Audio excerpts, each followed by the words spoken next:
Cool. Welcome to Scatterbrained, a weekly subpod of mind controllers. I'm your host, Brandon Craw, and I'm joined by my co-host, Joe Moreno. And we are once again joined by our very special guest, Brandon. So sit back and relax, and we're going to tell you about what video games and media we've been enjoying this week. So I feels like for this episode, we just kind of hopped on. I feel like I usually check in and like chat with everyone, but I'm like, let me just save it for the pod. So I just want to check in right now. How's everyone doing? I'm going to Japan and let's see here. All right. I'm going to Japan in a couple of days. I'm leaving on the 14th. Oh my God. Yeah. I'm so jealous. Holy crap. Yeah. Where are you are you flying into Tokyo? So I'm flying into Narita Airport, going to Tokyo via train. I have a cousin that actually was born in Chicago and then moved to Japan after college because he did a study abroad thing there and ended up loving it. So he's been living there now for like 20 years. And 20 years? Yeah. He's been living there for a while. And yeah, I'm going to go out, see him, see his two little kids. He has a 13-year-old, turning 13, and an 11-year-old. Roughly how old is the cousin? Late 30s, 40s. Okay. I think late 30s is probably more accurate. Yeah. Dang. So he did a study abroad like in high school age? In the beginning of college, yeah. So, okay. Yeah, 20 years, it's like about 20. I think it's a bit less, but somewhere around there. Got it. Wow. That's crazy. Well, yeah. I mean, that sounds like a really good time. How long are you going to be gone again? For 2 weeks? Like 2 weeks. Yeah, until the 26th. Oh, okay. 26th. Yeah. Roughly 2 weeks. Yeah. Dang. And I forget, you don't speak Japanese? No, I know a couple of words. You know, I know how to say thank you. I know a couple of things here and there, but like not enough really to even take or give directions. So it'll be an interesting time. Yeah. From what I've heard, because where is he living, or like where are you staying? Like roughly? Tokyo proper, yeah. Okay. Like in the middle, like pretty near the center of Tokyo. Got it. I feel like you should be fine then. From what I've heard from like people who have visited, usually if you like stay in the populated cities, like so many people speak English there, I think you'll be able to get around. Plus Google English Translate. Is the most spoken language in the world because it's the most popular second language for people. Thank you, colonization. Appreciate that one. it makes it easier in this instance, so I'll use it. Yeah. So, and it's going to be nice to have a native speaker who's been living there for so long to be able to like be a tour guide. Totally. That'll be awesome. Are you going to stay with him the whole time, or are you staying at a hotel? Okay. I may end up going to a hotel for like a night or two just to like experience like a day or two, like, you know, zooming around on my own. But I feel like it's going to be way nicer. I mean, he has to work, you know, during the time. He's not taking the whole 2 weeks off. Yeah. So like during the day, they have to figure things out on my own. But I'm also going with his father, also my cousin. Oh, okay. And we're both flying out on the same day, going to get there the same day, and then we'll be hanging out. Although I don't even know if that's happening. This isn't video game stuff. No, so like he broke his L3 literally 4 days ago, falling in the garage. Poor guy. He got a surgery, and he's back home now. And he's still planning on taking the 14-hour flight. It's more for him because he's out of Chicago. But yeah, he's planning on still taking the flight all the way there with literally a broken back and hanging out for 2 weeks. I don't know if he's going to make it. I hope he does, but yeah. Yeah. Wow. Damn. And he fell in his garage. Was it like off a ladder or something, or he slipped and just fell on concrete? I didn't get the full details, but he definitely slipped and fell on concrete. I don't know. I can't imagine it was like on a ladder or anything. But howling in pain, got rushed off to the hospital, got the surgery the next day. They actually they put concrete into his spine to fuse the bones back together. Oh my God. So he's got a bit of concrete on his L3. Holy crap. Okay. Yeah. As someone who's extremely like squeamish with a lot of this stuff, that is blowing my mind right now. More power to him that he's willing to power through it and get to take this trip. He's able to make that flight. Yeah. I imagine he really wants to go, but like damn, if I broke my back, I would look to like push the flight a little bit. But it's his grandkid's birthday. It's his 13th birthday, so he wants to make it out for that. I get it. Totally. Yeah, exactly. I'm sure he probably doesn't, considering the distance there, probably doesn't see his son that often, let alone the grandchildren. So it's like 2 times a year max. Yeah. I wonder if the flight will do any sort of special accommodation for him because of the surgery. I think they were looking to get him into like business class so that he can get like a reclining seat, and then he's probably just gonna have to like stand up for a lot of the flight and like walk around, like, tell the flight attendants like, hey, I have a literal broken back. Do you mind if I like walk around the cabin? Pace around or something. Yeah, I know. I felt like I recently went to Europe and like flew back, and then on the flight back, it was about 11 hours or so. But yeah, you just see people standing up for a little bit of time, but then the flight attendants after like 3 minutes will come over and tell them, to like sit down or something and return to the seat. Yeah, pretty much. So, damn, that's rough. But it sounds like it's going to be a great trip to Japan once again. So jealous. Do you have any like concrete plans of stuff to do while you're there? I know here? we're going on a couple of hikes. There's like 2 hikes that, we were planning on going on a hike with his dad, the guy who broke his back, but he's probably not going to want to go on a hike. But we were planning on going on 2 different hikes while we were there. I know I really want to try a lot of food. That's like my main plan is like eat well and eat often. Yeah. And then I have been like looking up some stuff to do. The thing with Tokyo is that there's just so much that it's hard to like pinpoint what exactly I might want. Yeah, I don't know yet. I haven't made concrete final plans. My right now I'm like trying to get an eSIM to be able to use my phone and stuff like that. But Right. Yeah, I felt like I was looking into that as well. I know like when I went to Europe, it just kind of automatically switched over. I had to pay call your plant, your provider, you can do that. But sometimes eSIMs are cheaper. Like you can do 20 gigs of data and unlimited calling for a month for like $20. Oh, okay. Yeah, I paid $100, so that's a lot cheaper. Yeah. I'm planning on calling them today to see like what their deal is. If I don't have to change, that might be better. If it's $30 versus $20, I'll do the 30. But yeah, we'll see. Yeah. Dang. Okay. Sounds like a good time. I'm glad we were able to catch you for a little bit before your trip, and I wish you all the best of luck there. I can't wait to hear about it when you get back. Yeah, it should be fun. Joe, how you doing, man?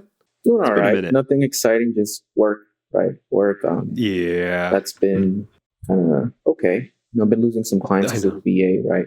So it's going to get a little slow, but that might mean more time for gaming. So I'm all right with that. That's a nice trade-off. Yeah. I know. Hell yeah. That's awesome. Yeah, I'm sorry you're going to be losing the clients because I know that was a bit of a stressor there, but I'm sure hopefully the VA will authorize some more and you could get them back eventually or get some new ones. Yeah, I hope they're Did the VA lose funding? No, so the way that it works is they usually get like 6 months. And so once the 6 months are up, they have to send in paperwork and reauthorize them. But there's no like timeline. It could take 2 weeks, could take a month, 2 months to get them back. And I can't really fill the books with new clients because if they come back, I won't have that space anymore. So it's like, it's a lot of like managing it. So I'll add 1 or 2 new ones here and there, but it's mostly waiting for them to come back. That's a little annoying. Bureaucracy, huh? No. Yeah, we're big haters of bureaucracy here.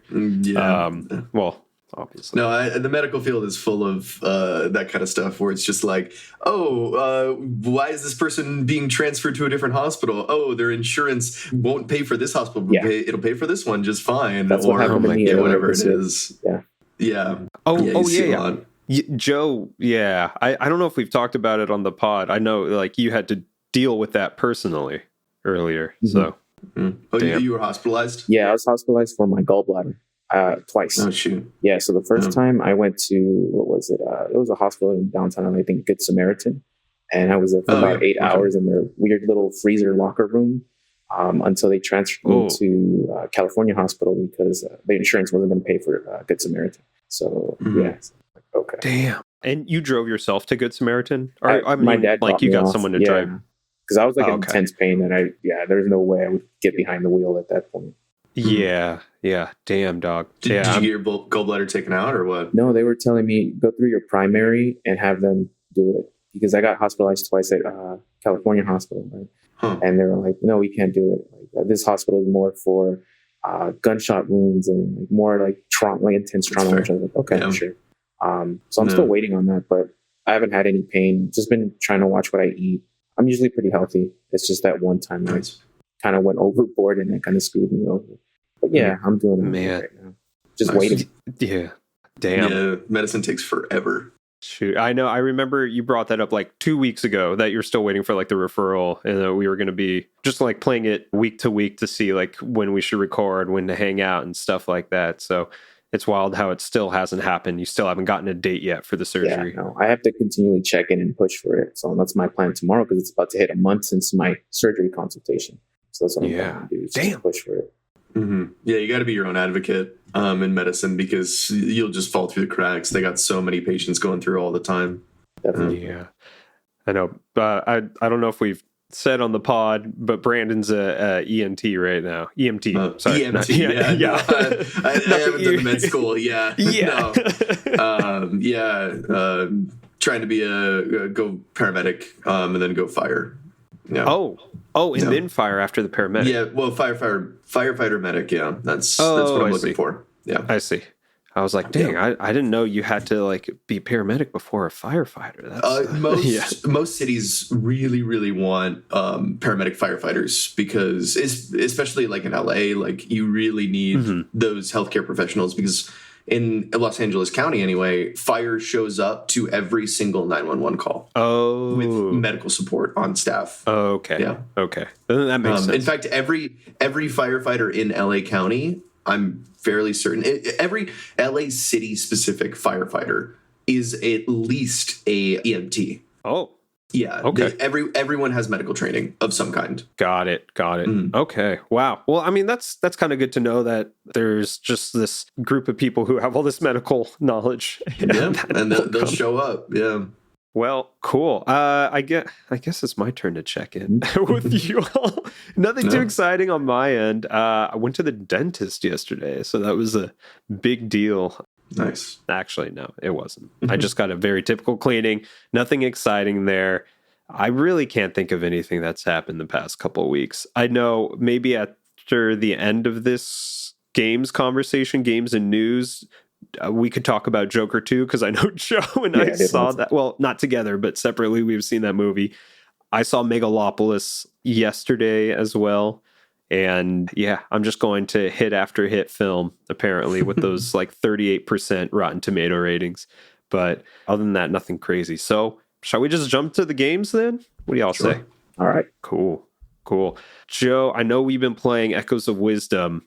So I feel like we're once again, I would want to like turn the floor over to Brandon to see what he's been playing and then end it with that Echoes of Wisdom. Sorry, I know. Yeah, I threw you for a curveball right there. No worries. I'm like, Echoes of Wisdom talk. Sure. Yeah.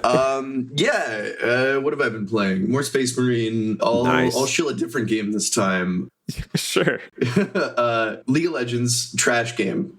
Okay. But the League of Legends card game, surprisingly good. They switched away from like a player versus player focus to strictly a PvE roguelite focus. That's Legends of Runeterra. That's the one, yeah. Okay. And they just released their first Path of Champions, which is the player versus environment game mode roguelite thing. They released their first Path of Champions specific champion. So they're just balancing around fighting computers rather than having to balance cards for both that and PvP, which is a lot of fun. Yeah. Fiddlesticks, if anyone's a Fiddlesticks fan. So you said they were focusing on PvE. Did they remove PvP or? Basically, in all but name. It's still technically there, but like if you hit the play button now, it's like boom, Path of Champions. It's not the PvP stuff. Oh, okay. They took a big step back away from the PvP. It just wasn't there weren't nearly as many people playing that versus the PvE. People have been loving the PvE. It's been really cool to kind of go online and see like different builds that people are able to find and make. And each run takes no more than like 45 minutes, an hour. So you can kind of get one and get done and then move on, do something else or grind it. Okay. That's really cool because I played Legends of Runeterra when it first launched, and I like got really into it for like a month, and then I'm like, I'm getting a little obsessive over this. I need to stop. I'm trying to remember if there was even any PvE stuff happening. No, not then. at launch. Yeah. No. Okay. So it was mostly playing people. They released it in like a beta version, and then they revamped it once, and then they revamped it again, and we're on the third iteration of things. They've revamped like subsystems in that iteration, but we're on V3. Okay. Yeah. Wow. I had no idea that this was happening, and it's wild because I feel like some podcasters would have talked about this, or I feel like this should have been on someone's radar that I listened to and should have known about. But I'm curious now about the PvE elements. What kind of rewards do they unlock for like running through them? Each champion like has their main deck, right? And you choose which deck to start with, and it's always the same starting deck. As you play the decks, they level up to level 30. And as you level up, your cards will be modified in some way, or you'll get other like rewards. So like, let's say you have a 2-cost card, you might get an item on it that makes it a 1-cost card, or you might make a 2/2 into a 4/2, that kind of stuff. Okay. Then once you complete a run, you get the XP. Then you might also get like fragments to increase the star level, which is very like Genshin in its nomenclature. But when you increase the star level, you get like way more crazy stuff. So one of the star powers might be every time that a new round starts, you stun the strongest enemy. Or you instead of starting with 1 mana, you start with 2 mana, or instead of 2, you start with 3. That kind of stuff. The star powers are where you get like the big power increase, whereas the levels are like incremental small increases. Okay. Whoa. Dang. Yeah, this sounds completely different from the game that I remember playing. It's very different. It's a lot of fun. It's good progression. It's there's like every week there's a bunch of like weeklies and whatnot that you can do, and you just get a little bit more progress. There's both like champion specific fragments that you can get, and then wild fragments that you can use on anybody. So if you really want your favorite champ to be leveled up, you can focus on them, but you will get progress for a bunch of people at once. Okay, that's pretty useful, especially to incentivize playing multiple characters, or maybe like, I don't know, maybe if you don't want to have just that one champion you're always focusing on and always playing, you could switch it up a little bit. Do you find yourself focusing just on one champion, or no? The game is pretty good about like incentivizing you to play other people. So there's like randomized weekly stuff, and then there's like set in stone runs that you can do. And in the set in stone runs, once you complete it with one champ, you no longer get like good rewards. You still get like XP and the completion stuff, but there's like unique rewards for completing it with different people. So you're really heavily incentivized to like use different champs and play different decks. Yeah. Okay, that's good. Dang. Well, shit, you have tempted me into downloading that again. I remember it's free. Yeah, 100%. I'm 100% free to play. Never spent a cent on that game, and I have been able to beat pretty much all the content. Okay, that's more than I could say. It'll take time to hit that. I've been playing basically since it launched. On and off. Okay. Yeah, not religiously every single week, but like here and there, I'll pick it back up. I'm pretty sure I spent some money on it when I first started. Well, when it first started, it was like really hard to get cards. I remember that being like one of my big issues. It was like you would play for like 30 games and you'd get like enough to get like 4 new cards, and you're like, cool, man, thanks. I appreciate it. Please, Riot, more schmeckles. I need the cards. I know a few people who work at Riot, and it's like 5 minutes away from my house right now. Like, I just need to march over there and ask for some some gems or whatever. Yeah. Oh, is that what it is? That's the currency in there. It might be. I actually don't know. No, it's like coins or something. I've never used it. I don't know. Yeah, good for you. Don't fall into that loop. Exactly. Don't be like me. Yeah. Dang. Well, especially if it's free to play and mobile. I don't. Yeah, it's on mobile. Yeah. Oddly enough, I don't think I have any games installed on my phone. I feel like I mainly just game at home or just at home. So this might be the first one to break that streak. But if you're ever bored on the bus, hop in, play a couple rounds. It's pretty good. Yeah. I play it when I get posted at work. Oh, yeah. If we're not on a call, it's called a post. And you're basically just waiting for a call to come in. Yeah. And so when I'm posted, I'll just boot it up, and like because it's PvE, I don't have to worry about like, I gotta hop out of the match. Right. I can just save my progress and keep going later. Okay. Yeah. That was actually going to be another question I was going to ask, because you said a run was like maybe 30 to 45 minutes. You can like leave, come back a month later, and your run is still there. Unless it's a weekly run, then it'll quit. But yeah. Sure. Yeah. I love that. That ease of accessibility there. Thank you, Riot. Yeah, Riot James. Yeah. I know. We enjoyed 2XKO earlier this about a month ago. You guys were in the beta? Yeah. Yeah. We played the beta. That was really fun. Finally, got to that felt like the first fighting game I actually tried to get into when I was playing with Joe. And I think I'm allowed to say it now, but I was in a Riot playtest for that game. No way, really? Yeah, now that it's like public and because like every now and then Riot will send like little emails like, hey, playtest our game and you get some money. And I was like, sure, why not? And yeah, they invited me and it was pretty cool. Oh shit! Did you know someone to get into that? No. It literally Riot will send to your email if like you have your stuff that's saved that you're like in LA. They'll be like, hey, we're doing a playtest in LA. Can you come down? And I get those emails like all the time, probably like 3-4 times a year.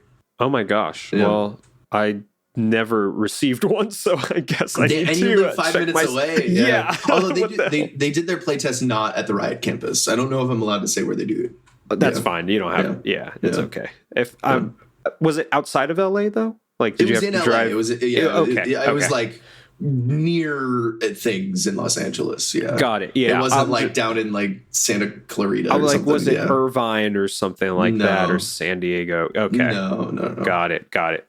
Well, that still sounds kind of worth investigating at the very least and seeing if I could get myself into one of those playtests. Oh, also, I'll show something else. A good gamer group. If you want to do video game playtests and you're in a major population center, good gamer group. We'll send you like emails and it'll be like, hey, we're doing a playtest for thing. And if you fill out the form, you may be selected to be in a playtest. They're all paid for. There's always like a monetary incentive. They're usually not like a check. It's more like an Amazon gift card or like, something else to avoid taxes. Right. Yeah. How they do it. So, they incentivize your time. And it works in all major population centers, is my understanding. So they have playtesting offices in like Houston, in Chicago, New York, Los Angeles, and then some of the other major cities around. Good gamer group. Cool. I just Googled it, and it's legit. It's legit. I've been on 2 playtests for them. I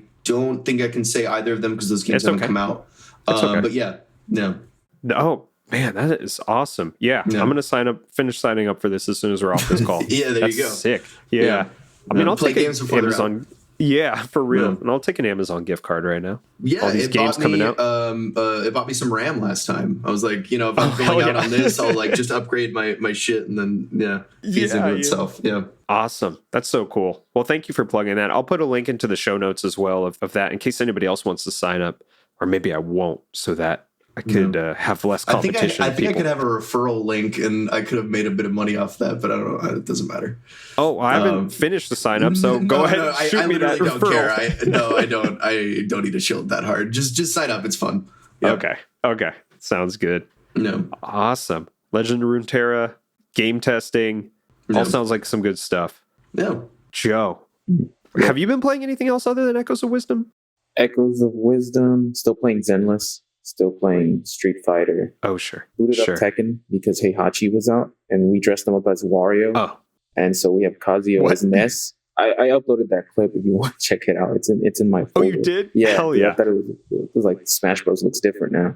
Yeah, so fighting games, but yeah, mostly trying to focus on Echoes of Wisdom right now before Silent Hill gets here, because I got pushed to today. And then Metaphor is like legit tomorrow. There's no way I'm finishing Echoes of Wisdom.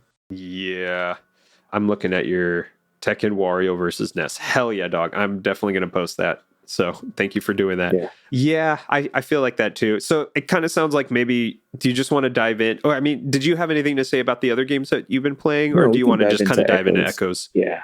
Okay. Brandon, do you have a Switch? I do, but I have like 4 games on it, and they're all party games. It's mainly a entertain people when they're over console for me, rather than like I'm buying games for that console. Also, Nintendo releases every single game at full price and never reduces the price of their games, and it's a little grating. Yeah, I get you. No, I guess I was just wondering because I feel like we're often talking about the Nintendo games, and I'm like, I can't tell if I see Joy-Cons in the background or not of your video, but actually, yeah, that's the red. Is that the red one? Yeah, that's the red Joy-Con. Somebody was over and we were playing Mario Party the other day. Oh, nice. Yeah. I know that new Mario Party Jamboree is coming out. I'm low-key a little tempted because it does seem kind of, a fun party game, which is what the Switch really excels at. But yeah, Echoes of Wisdom. What are your current thoughts on it, Joe? I really like it a lot.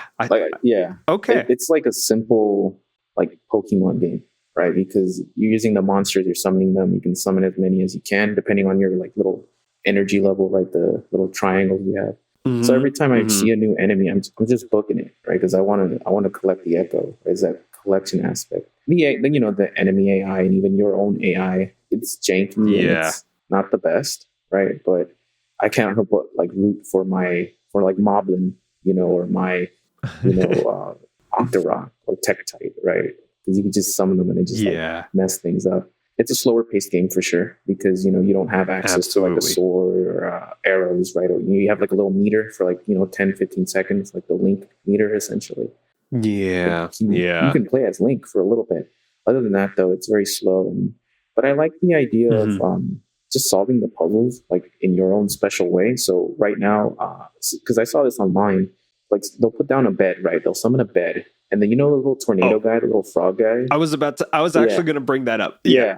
Like you spawn him, right? And it basically launches you up with the bed, right? You can just get into higher like areas or solve puzzles that way. And I thought that was pretty cool. If this was like a speed running game, this would totally be something that would break it because it kind of enables you to quote unquote fly around the map. Because you are not supposed to be getting those kind of heights that early on in the game, but you could just, I don't know, pretty much fly around, get as lateral as you need to. Another one I've been using is There's a speed run of that game in 35 minutes. Are you serious? That's wild. Yeah.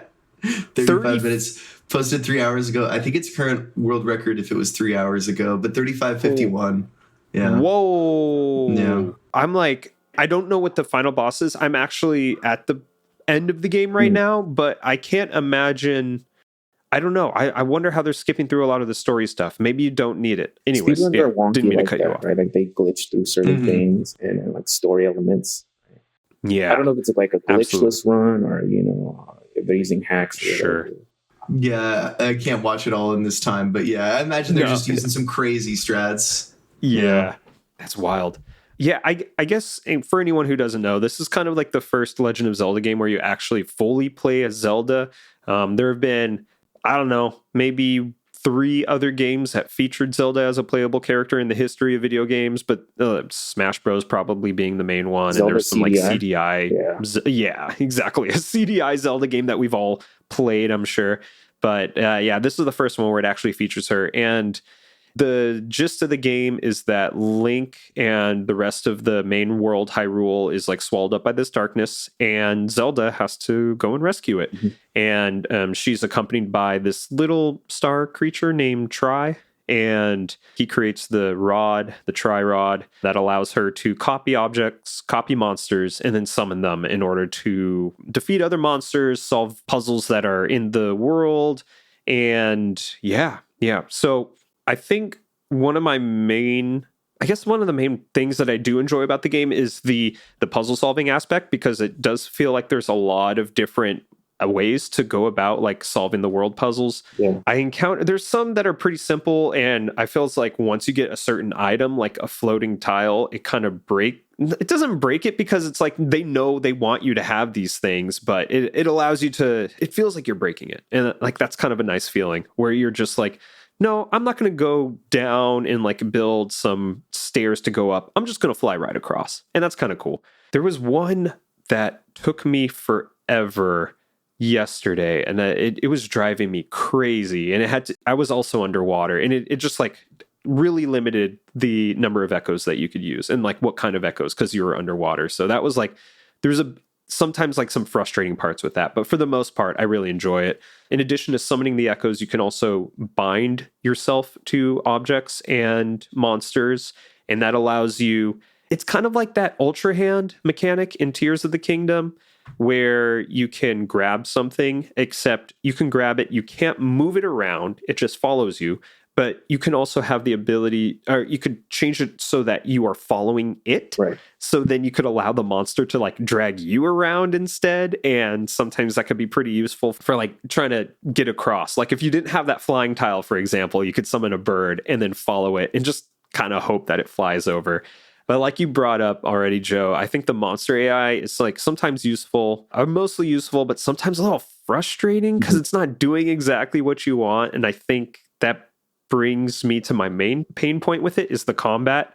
It really feels like the game, you're just super dependent on the monsters, and sometimes the AI is not the best. Sometimes their attack mechanic is a little wonky and like requires a charge up, and if they get hit or moved at all during that charge up, then it just reset. It just gets a little frustrating at times, and I wish there was a bit more agency in Zelda's like ability to deal damage. I know you mentioned that you get this, it's called like the Sword Master mode or Sword Something like that. Masters, like something, which pretty much turns you into Link for like, I think it starts off for maybe 5 or 10 seconds, and then you have the ability to upgrade that bar to allow you to play as Link for a bit longer.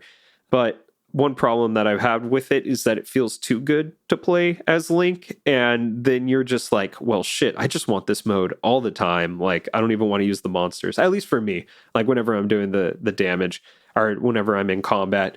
And I know this game in general started as a Zelda dungeon builder, like Mario Maker, but for the Zelda universe. And then they changed it to what it is now. But even so, they, and from what I've heard, initially had planned for Link to still be the main character, main playable character, and they changed it over to Zelda. Right. So you kind of feel the initial backbone, like still throughout the game at times when you're turning into the Swordmaster Link, and then you're easily solving something that took, I don't know, way too long to solve as Zelda. But I'd also agree with you in that the Echo collection part is pretty satisfying. It's pretty fun to like kill something and then see the little echo drop, and then you get to absorb it, and it's like, oh, now you can summon this monster. And I remember you telling me, I haven't even found that monster yet that you were talking about, a Lionel. Like, Yeah, where'd you find that? So you find it in the, I think it's called the Eternal Forest, and there's like these little hoof prints, right? And you just follow them around, and eventually it'll spawn. And so I saved once it spawned because, yeah, it hits you really hard. So what I did is I climbed up to the trees with a crawler, you know, a little spider, and then just planted Octoroks. It just ran in a circle until they like. Oh my god! But he dropped me off of the trees. But then we were like doing this like, you know, kind of cat and mouse game, running around, right? And I was just spawning the pea hats, you know, the little spinny guys. Yep. Until he died. So it was just like hiding and then spawning things. I like that a lot. Yeah. That was fun. So do you have to kill an enemy in order to like get them as like playable? Correct. Yeah. Okay. Correct. Yeah. Almost every main monster will drop it. Oh, it's only the boss monsters that won't drop their echo, but any other monster, the first time you kill it, it drops an echo. And then you save them into this journal of all of the echoes that you could summon. And that feels a little janky as well, because it's like, I don't know, I probably have close to 200 right now, but there's no real way to sort it. The quick menu to access them is just like one little horizontal bar that you have to scroll through, and I almost never use it because it feels impossible to find exactly what you're looking for through that. So instead, I open up the main menu that shows this journal, this grid of, I don't know, however many, all the 200 there. But there's no way to sort that either. And because I have a lot now, I'm scrolling for like 3 to 5 seconds to go from top to bottom to find exactly what I'm looking for sometimes. And there's so many little like quality of life improvements I really wish they made that would elevate the experience for me, but I find it kind of slightly hindering, and like just mostly being an annoyance at times, where I really want to I want it to be more fluid. I want to be able to kill things and like find the exact solution or the exact echo I'm looking for a lot simpler. There's even like so many little annoying dialogue things that will pop up sometimes. Like, yeah, I don't know. Like the fairy from Ocarina type deal? Yeah, low key, yeah. Every time you're like trying to dive into go into like the black rift, because you have to go inside of it, and then it's this alternate universe world, and then you have to do some stuff to like cleanse the rift there, and then you get out. But every time you're opening it up, it always has the same like 3 lines of dialogue of Try, the little star, being like, I can open up a rift here, Zelda, please stand back. And then it shows like the animation that it opens up, and then you don't even dive in, then you have to like press A again, and then you I don't know. It's when I'm saying it out loud, I'm like, damn, I'm really being nitpicky. I'm being like, these are such minor grievances. But when you're playing it and like for at least an hour, and then like going through it, and you just want it to be more fluid, or at least I just want it to be more fluid. You want to play the game, not watch the people say the words. Yeah. Exactly. So, also, I looked up a little bit about the speedrun route. And I posted a quick spot where they're using beds to an extreme degree, and there's also a wrong warp that they do, where they're able to, he gets up really, really high via like a bunch of like trees and stuff. And then he's able to wrong warp and go to a completely different spot on the map. Whoa. Yeah, so Ocarina of Time speedrun strat, Zelda Echoes of Wisdom speedrun strat, one and the same. Do the wrong warp. Man. I was watching it right now as you posted it. I'll put the link to this in the show notes as well, but that's crazy. Yeah, and I did confirm on speedrun.com that is the world record. Whoa. Right now, anyway. Right now. Oh, it says any percent. Okay, cool. Yeah, any percent world record. There are no other people doing like 100% world records right now. It's too new of a game. There's no route. Yeah. No. I'm like, also, would 100%, I wonder what they would define as 100% in this case. Like, would it be finding all the echoes? You would need all the echoes for sure. Yeah. Yeah. Damn. Probably heart pieces as well. And heart pieces. Yeah. Yeah. Oh shit. That would take a while. Maybe not so much the heart pieces, but those echoes. Where are you at like right now in the game, Joe, story wise? So I actually enjoyed the story, but I'll save that. I hit up the Zoras, the river Zoras and the sea Zoras. So now we're trying to get into or trying to calm down Lord Jabu Jabu in I guess their version of the same thing. Yeah. Right. That's where I'm at right now. So I'm still pretty early in the game, I think, because I spent a couple hours just wandering Hyrule collecting things. So I was like, this is cool. It honestly felt like I was collecting Pokemon. And I was like, okay. It does. So I just wandered around for like a couple hours at the beginning of the game, found a couple heart pieces. So I didn't even get to the main content until like a couple days ago. Dang. So when the game first opens up and it gives you a choice to go to either Gerudo Valley or the Zora domain, did you do Gerudo Valley already? Yeah, I did. But the first place I went to was the Goron village, because I just happened to wander up there. Oh, yeah, no. Oh, man. That one was kind of tough to navigate. But I have like the warp points now just because I was curious. I was like, what's up here? Yeah. How do I get up there? So I was just wandering around. That's cool. Did you get a horse? Did you get your horse? Mm-hmm. Yeah. I haven't seen any way to recall the horse. Do you know if there's a way to get it to you quickly? I just warp because I have so many warp points now because I'm just exploring. So I'm just like, I'm good, I guess. I don't really need it. Yeah. It does do a good job at giving you enough teleportation warp points exactly where you want them throughout the map. So I will give it that. Because I ended up getting the horse and then kind of the same thing. I used it just to get to one of my destinations and I had to warp somewhere else. And I thought, maybe if I'm holding onto the horse or riding the horse, I could warp over there and it'll take it with me. But no, that's not the case. So is there no echo of horse? Yeah, there should be. An equestrian echo there. Yeah. No, that felt like the easiest thing to do. I was like, at least just copy the horse or something. I don't know. So I was a little annoyed by that too. Yeah, I mean, I just spin around the whole map, just mash and spin. That's what I was going to say too. Yeah, is the speedrunner doing that as well? Yeah. Yep. Okay. Yep. Yeah. Spinning is the fastest way to move.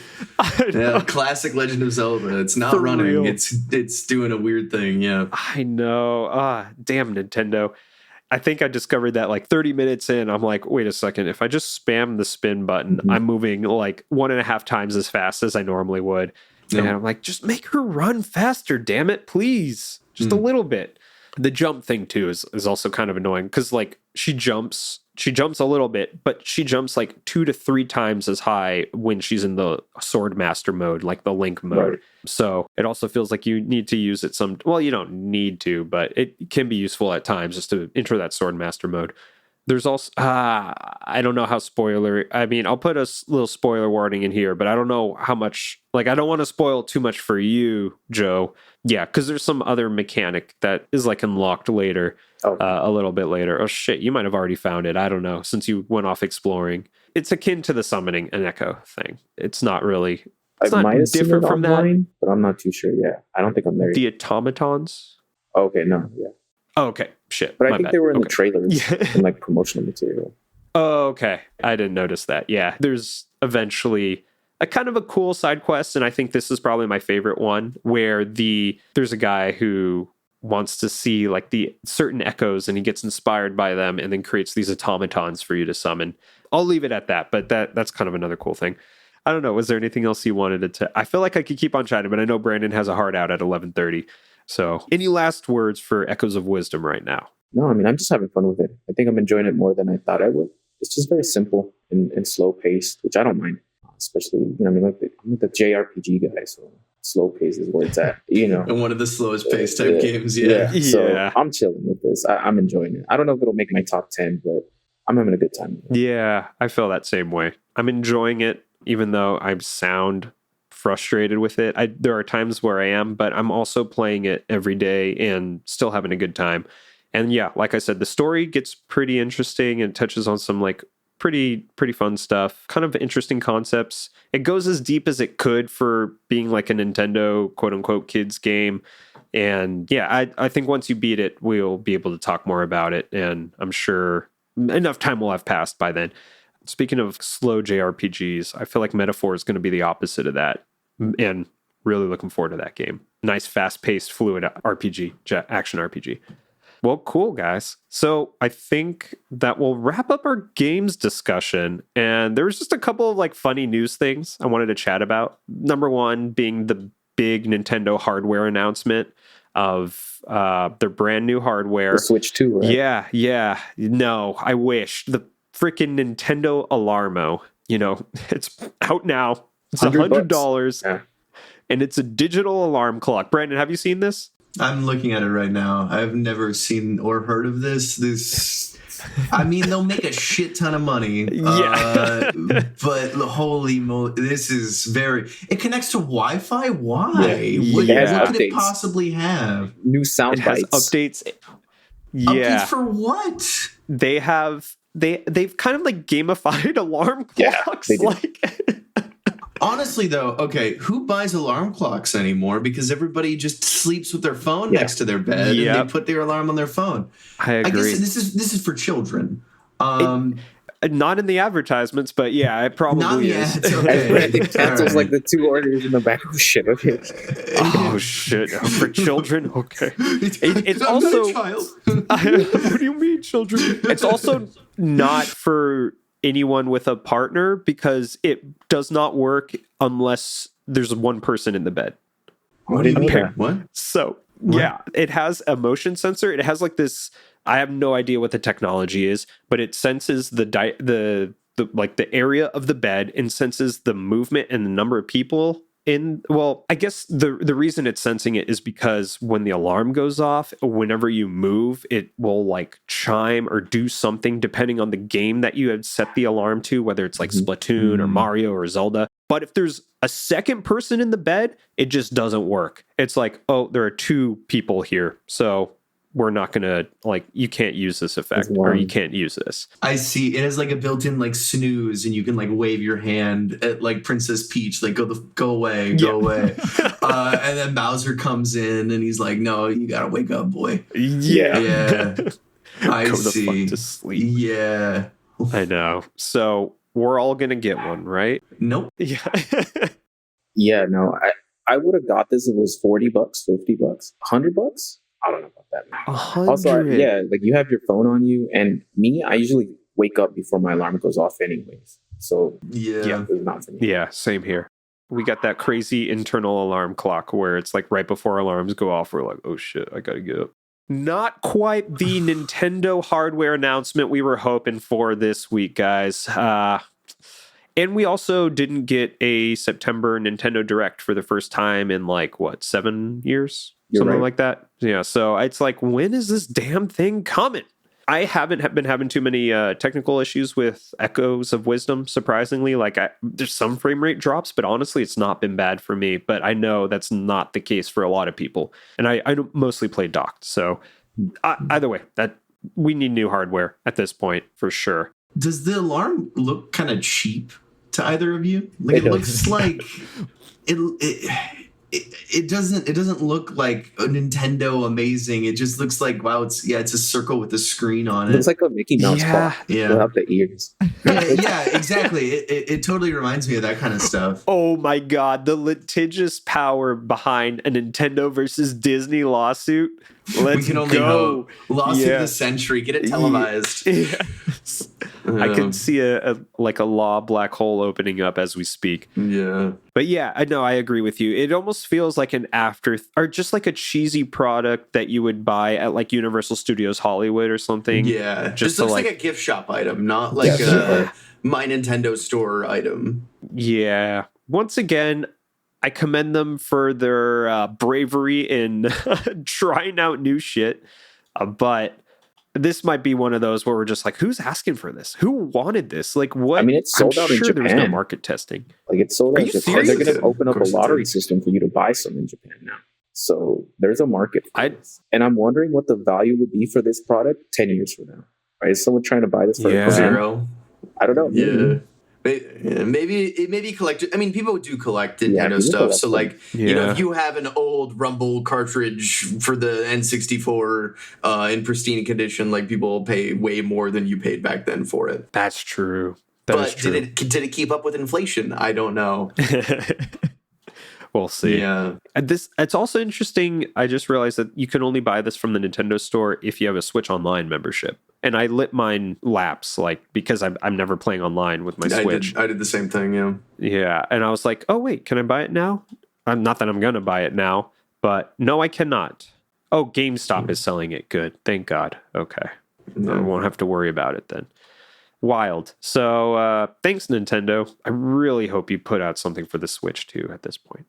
Interesting. They have, I don't know if it's lowered, but the price of a Switch right now is actually pretty low. You can get the Mario Kart 8 Switch bundle for $300 brand new. Oh, that's not bad. Maybe because it's not the OLED. They're maybe, that's just the base one. The OLED one is only $50 more. Oh, $350 for that. Uh-huh. Don't buy a Switch right now. Wait for Switch 2. Why would you do this? I mean, let's hope there's backwards compatibility. Knowing Nintendo, there probably won't be. But there gotta be. You gotta. Yeah. You gotta, right? You gotta at this point. With all the digital marketplace, how could there not be? I take that back, because the Wii could play GameCube games. They can always go back one system. So Wii could play GameCube, Wii U could play Wii. Mm-hmm. I don't think that Switch could play Wii U games, though. I don't know. No, let's hope they go backwards one, so that you can just import all your digital games on your Switch to your new Switch. I would take that. I would be happy alone with that. I do have a lot of Switch cartridges, though. But too many. Yeah, I know. I just saw you look up right now, Joe. You're like, I have too many. The wall. It's just painting the wall. It's a bookcase full of them. I'm starting to stack them on top of each other at this point. Jeez. Damn. You'll have to get one of those cases that you can just put a whole bunch in a book. Back in the day with those. You guys, back in the day, did you guys have a binder with a bunch of your game CDs in it? Yeah. I didn't. Not the game CDs. I had music CDs. Music CDs, those two, or DVDs. Yeah. Mm-hmm. No, those were Classic. useful. Classic. Definitely don't have that now. But well, the other news bit that I wanted to chat about was, I think this happened. Was it at the start of this week or last week? It was right after our pod. It was what? Right after our pod, the day after that we recorded the last one. They did this. Yeah. Yeah, the 343 Studios rebranded, or 343 Industries rebranded to Halo Studios, and they were switching over to the Unreal Engine 5. I think this is probably a smart move, especially if they're not making any other games other than Halo. And I know most people now who aren't too big into like the video game industry world or follow the news don't even know who 343 Industries is. I know I talked to some other friend who plays video games but isn't like follow into it, but he kept on talking about the Halo Infinite's developer being Bungie, and I was just like, no, it hasn't been Bungie for a while, but not a lot of people know that. So I think doing this rebrand, making it well known that it is Halo Studios, seems like a smart decision. The switch over to Unreal Engine 5, I could see that being easier for developers moving forward as well, instead of, what were they using? Probably some in-house engine. I think it was the Forge engine. It was Forge? Oh, okay. Let me double check. Yeah, that would make sense to me. One reason I've heard of people, or that some people speculated switching over to Unreal Engine 5 was because they want to put the Halo games moving forward on PlayStation. And the PS5 will play nice with Unreal Engine 5, but I don't know if it works well. It's the Blam engine, but they revamped it a couple of times. So it was Blam, and then Halo Infinite was called the Slipspace engine, but it was built off of the infrastructure of the Blam engine by what I'm looking at, very rudimentary 5 seconds in. So if that's not true, we'll see. But on this page, it looks like it's the Blam engine. Blam, okay. Yeah. I would imagine that they develop that themselves? Yeah, so Halo Combat Evolved was the engine started development in 97. Halo CE came out in 2001. So while they were developing the engine, they were also developing Halo Combat Evolved. Oh, yeah. Got it. And then I guess Bungie just handed the engine over to 343. Okay. That was nice of them. I wonder if Destiny, what engine they use then, since that's Bungie. Yeah, good point. Destiny game engine. Tiger, yeah. A modified version of Blam. There you go. Hey, there we go. Yeah. It all connects. I don't know. What do you guys think about the rebrand there? Agree with it? I mean, it doesn't matter really, but it maybe it'll help. I don't know. Because it feels like Halo Infinite didn't do too well, commercially. Halo used to be the biggest name in first-person shooters. Yeah. Especially during the Halo 2, Halo 3 era. Halo these days is a game where you ask a 15-year-old what Halo is, and they're like, oh yeah, I think I've heard of that. Yeah. Yeah, for real. It's not Halo is not the Titan that it once was. And it doesn't need to be. You can let things die and make a new IP. It's okay. Totally. The failure of the Halo TV show, the constant mediocre games that they've been putting out. For real. I haven't heard anything good about Halo past Reach. I've heard that Halo Infinite specifically was a big letdown for a lot of fans. Didn't innovate enough, didn't do enough. You have a bunch of games that are in that space, and you need to stay competitive. And if you're not staying competitive, then your game will fade into obscurity. Completely agree. And it does seem like it's starting to exit the zeitgeist a little bit here, like you said, with the upcoming generation of gamers not really caring or even really knowing about Halo. It certainly feels like it's not a boomer shooter, but it's almost like the level right after boomer shooter, and maybe a millennial shooter. Yeah, it's a millennial game through and through, and a little bit of Gen X, but it was very, very pop. Halo 2007 was a crazy year for video games. Yeah. When Halo 3 came out, an insane year. You can do some research and look it up, but that year alone produced some of the most iconic games of all time. And Halo 3 was at the forefront of that. And then Reach, piggybacking off the success, also did very well. But then it just started to fall off. And that's okay. It's fine. The Xbox as a whole has been falling off for a while. A lot of people complain that the Xbox just doesn't have any console-specific games that are worth getting the console for. Whereas PlayStation is consistently putting out, Thor Ragnarok, the Spider-Man games that people want to play, and people will buy the $400, $500 hardware to buy just so they can play the game. I'm a patient PC gamer, and all those games are now coming to Steam. Everybody will eventually come to Steam. Epic tried to leave, they came back. Sony tried to leave, they came back. Blizzard tried to leave, they came back. Yeah. So, Steam is inevitable. Yeah, Steam seems like an inevitability at this point. Although, and this might be a good topic for another one, because I do need to be getting to work here shortly. Yeah, but, I was going to say. It might be a good idea to talk about how kids these days don't want Steam as their first thing installed. They want the Epic Games Launcher because Fortnite. Yeah, because Fortnite. And I think that Epic did a very smart play in making their main flagship game, very kid-friendly, so that kids are more inclined to use their proprietary storefront over Steam. Yeah. It was a very smart business decision that they will reap the benefits of 20 years from now. Well, now like 10 years from now. Yeah. Sure. Damn. Yeah. That was a big brain thought. I hadn't thought about that one. Yeah, you're right.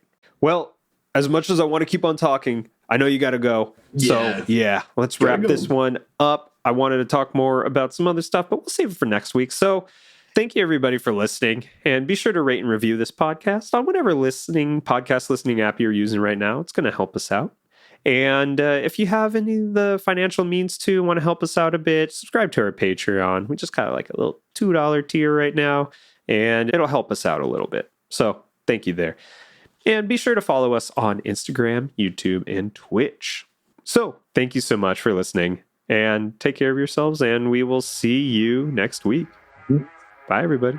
Have a good night, or day, or afternoon. Yes, all of the above.